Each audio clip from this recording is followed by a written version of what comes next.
Hey YouTube, welcome back. Hey, we talked about arrow spine before, and now we're going to talk with a visual aid a little bit about bear shaft tuning.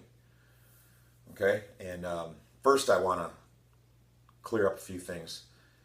I'm not an expert. I'm not an expert on arrows. I'm not an expert on bows. All the bows I have are early production bows, 60s, 70s. I've had a few custom bows over the years. In fact, I have a Dan Toki Troll two-piece. Should be done this week. Waiting to hear from him. I particularly like short bows. And a lot of guys say that goes against what I'm talking about, being as accurate as possible and whatnot, because there's a lot of guys that say that you can't shoot accurately out of a short bow. I'm not a 3D guy, although I'd like to try it. Everything I know is geared towards hunting and practicing for hunting. Okay, like I said, I'm not an expert, and if you can take from some of this, fine. If you don't, and take a little bit and learn here from there, that's what I did. So we talked about arrow spine. Now we're going to talk about bear shafting.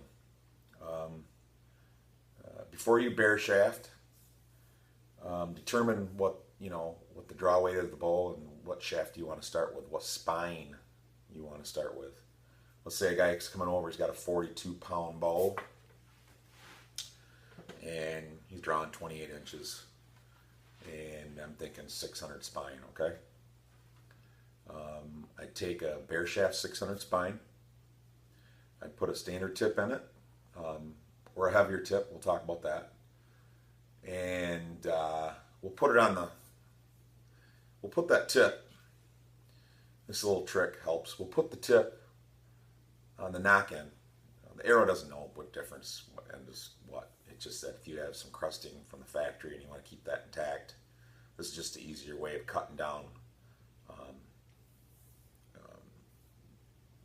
and not getting into this stuff right here, because what we're going to do is we're going to cut from the knock end, and if you swap these, you'll be cutting down from the insert end, because we're going to swap it back later, okay?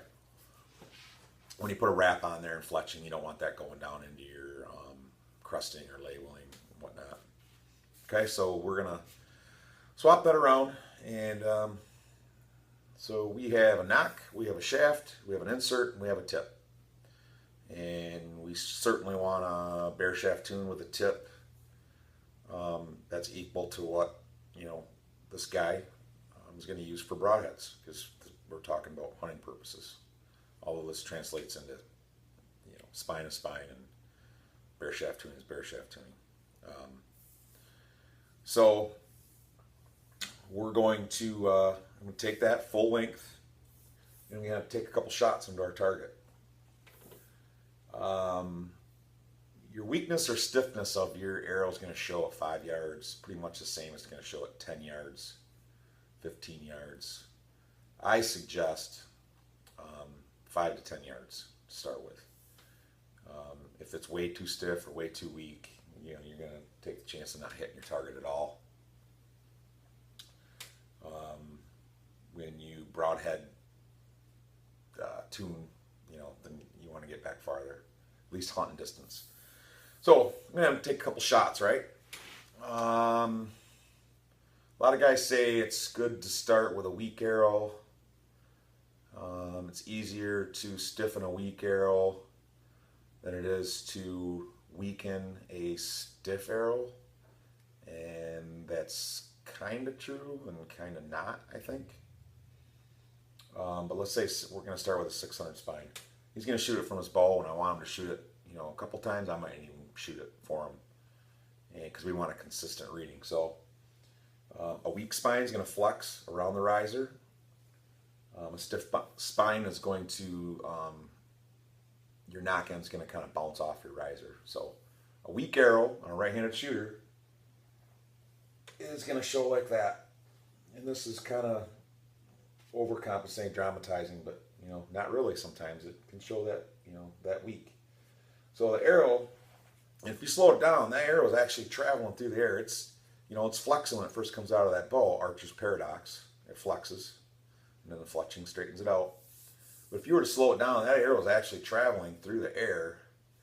You know, I don't know if I have this right. It'd be like this. It's traveling through the air like this for a weak arrow. I mean, it's actually just traveling like that once that leaves that bow. Or it's traveling like this. I mean, it's literally traveling like that. Even though you might have, you shot a bunch of bear shafts, you might get them, you know, at a short distance anyway, grouping, but they're all going to be like this, weak or all like this stuff. And if you were to keep backing up, it's actually, you know, on a weak arrow, it's going to keep going, traveling right. And a stiff arrow, it's going to keep traveling left. You know, so it's not like, okay, well, hey, we can still group these bear shafts. Okay. So the idea is, you know, obviously you don't want that going into your target like this. You don't want that going into your deer. It's bad for penetration.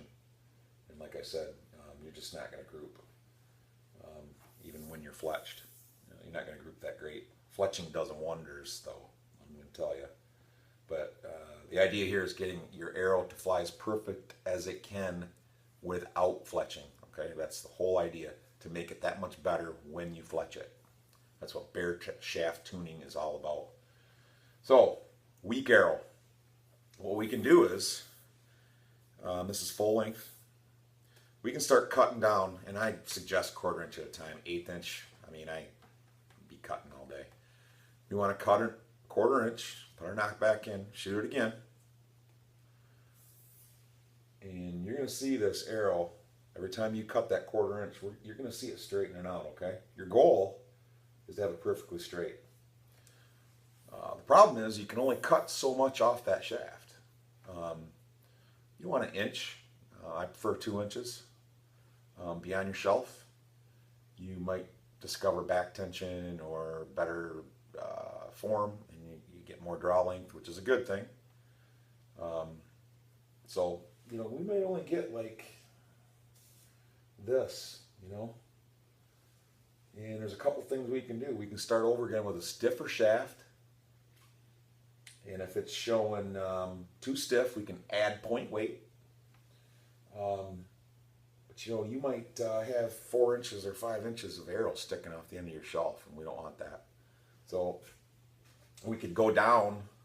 We can't really get less weight on the front because we've already got a standard insert in there. You know, you can't get any lighter than that.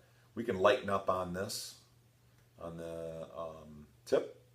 We go to 100 grain or an 85 grain. And that's about as low as you can go, and that'll help.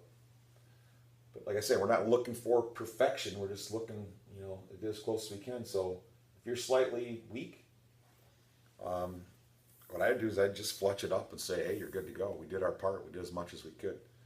On a stiff shaft, let's say you already had some arrows and they were already cut, and that's what you got, and you're showing stiff. Okay, we're still bear shaft tuning. You're showing stiff. You know, this gets interesting too, because now what we can do is we can load up the front of that tip. We can use brass inserts. This is a 100 grain gold tip that fits in there. And these are easily cut down too. You can buy them 50s, 75s I think, but this is 100. I found it easier just to buy these 100s and cut them down. So we can load up the front of that tip. And this isn't necessarily just for hunting. This is, you know, you might have to load up the front of that arrow to get your arrows shooting straight. And that's not a bad thing. Now, there's a limit to how much weight you want to go up front. Especially with lower poundage bows. You know, you don't want all this weight on a low poundage bow. You're just going to be losing. You know, you're going to have a slow arrow and it's just going to be nose diving. But hey, I know guys that use, you know, 225, 250 up front between their insert and their broadhead on a 600 grain or 600 spine arrow.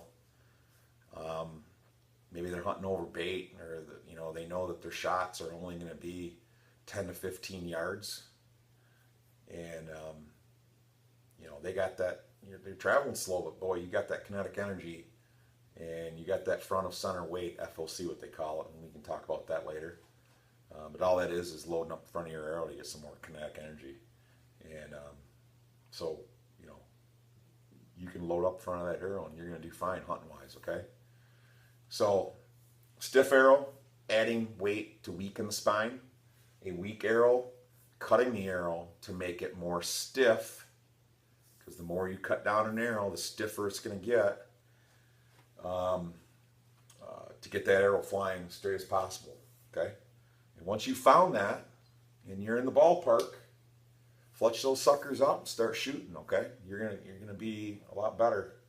Your groups are going to improve.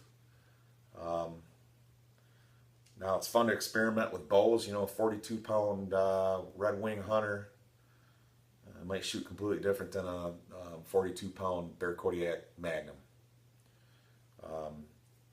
You can take 4 or 5 bows within 42 to 52 pounds and get that arrow in the center where it shoots really good out of all those bows. You don't have to be perfect. You don't have to have a set of arrows for every bow you have.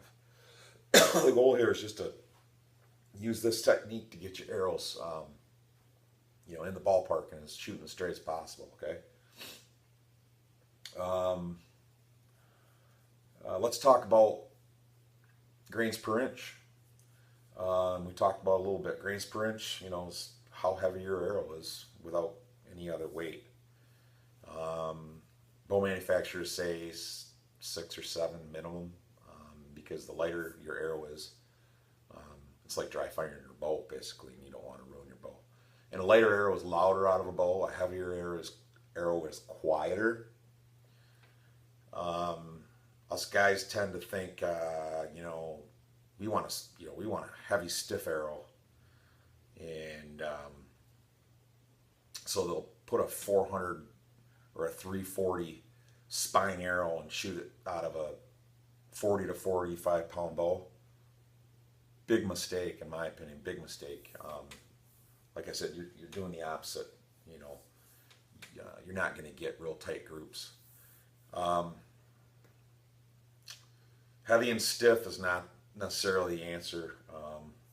If your bow is a 45 pound bow or even a 50 pound bow, and your 600 spine, your light 600 spine arrow, weak arrow, shoots great out of that bow, that's what you want to use.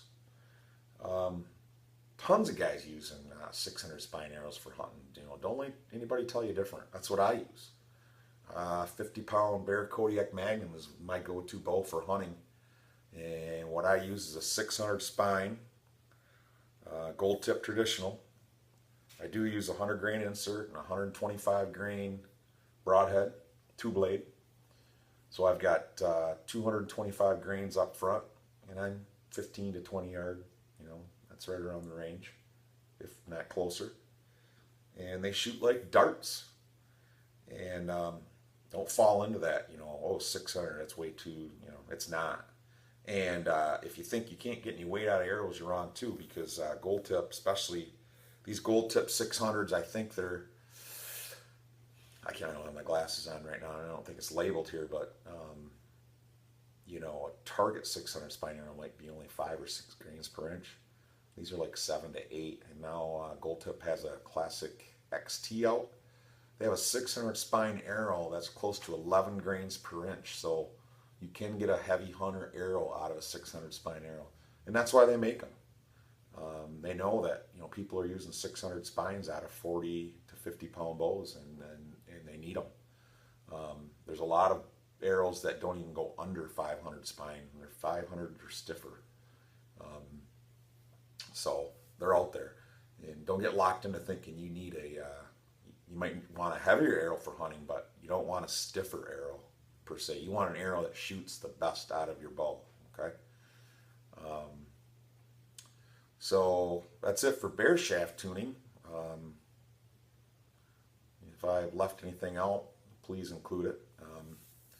I would want to mention that, you know, a wrap, once you wrap, if the arrow's showing a little weak, if you put a vinyl wrap on there, it's going to stiffen a little bit. Your fletching is going to stiffen your arrow a little bit too. A lot of guys like to bare shaft tune and leave it a little weak because they know it'll stiffen it up when you put your stuff on there. So that'll stiffen up your arrow a little bit. So a lot of guys like bare shaft tune and leave it a little weak, and then they fletch it up, and then they're going to get great arrow flight. So I hope that I covered some of that, you know, answered some questions and helped some guys out. If you have any questions or comments, please leave them below, and I'll try to get to them. And we'll talk about brace height, nock point, different bows and how they shoot different arrows and how they relate to spine. And hopefully we'll get some video of some actual shooting, okay? And then I'd like to do some fletching videos too on how I fletch arrows and different things like that, okay? All right, thanks a lot.